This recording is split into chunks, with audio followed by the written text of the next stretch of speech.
விவசாய நிலத்தில் மர்மமாக இறந்து கிடந்த தாய், தந்தை, மகன். உடலில் இருந்த காயங்கள் கொண்டு வந்த அதிர்ச்சி தகவல். நடந்த சம்பவத்தை மறைத்துவிட்டு கோவிலுக்குள் ஒளிந்திருந்த தம்பதி. விசாரணையில் வெளியான திடுக்கிட வைக்கும் தகவல். கள்ளக்குறிச்சி மாவட்டம் திருக்கோவிலூர் அருகே உள்ள காடியார் கிராமத்தில் 2 தினங்களுக்கு முன்பு மாலை விவசாய நிலத்தில் அதே கிராமத்தைச் சேர்ந்த ராதாகிருஷ்ணன், அவரது மனைவி அன்னபூரணி, அவர்களது மூத்த மகன் சந்தோஷ் 3 பேரும் சடலமாக கிடப்பதாக திருக்கோவிலூர் போலீசாருக்கு தகவல் வந்தது. துணை காவல் கண்காணிப்பாளர் மனோஜ்குமார் தலைமையிலான போலீசார் சம்பவ இடத்திற்கு சென்று உடல்களை மீட்டு விசாரணையை தீவிரப்படுத்தினர். மருத்துவ அறிக்கையில் 3 பேரின் உடல்களிலும் மின்சாரம் பாய்ந்ததற்கான தீக்காயங்கள் இருப்பது உறுதி செய்யப்பட்டது.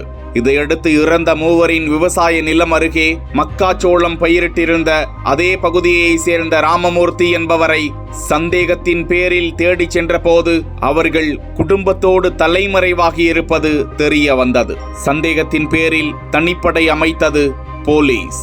தீவிரமாக தேடுதல் வேட்டை நடத்தியதில் அவர்கள் காடியார் கிராமம் அருகே உள்ள ஆகாசமேடு ஐயனார் கோவிலில் ஒளிந்திருந்தது கண்டுபிடிக்கப்பட்டு அவர்களை சுற்றி வளைத்து பிடித்த போலீசார் விசாரணை செய்த போது தொடக்கத்தில் அவர்கள் முன்னுக்கு பின் முரணாக பதிலளிக்க வேறு கோணத்தில் விசாரித்த போது உண்மையை கக்கினர். சட்டத்திற்கு புறம்பாக தனது விவசாய நிலம் முழுவதும் சுற்றி மின்வேலி அமைத்திருந்தாராம்.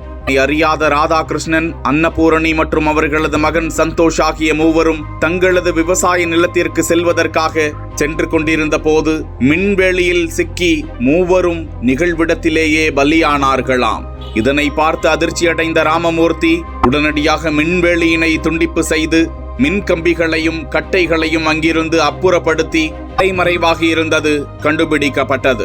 தொடர்ந்து ராமமூர்த்தி, அவரது மனைவி, மகன் உள்ளிட்டோரை கைது செய்த போலீசார் சட்டவிரோதமாக அமைக்கப்பட்டிருந்த மின்வேலிகளையும் பறிமுதல் செய்து அவர்களை நீதிமன்றத்தில் ஆஜர்படுத்தி சிறையில் அடைக்கும் நடவடிக்கையில் ஈடுபட்டுள்ளனர்.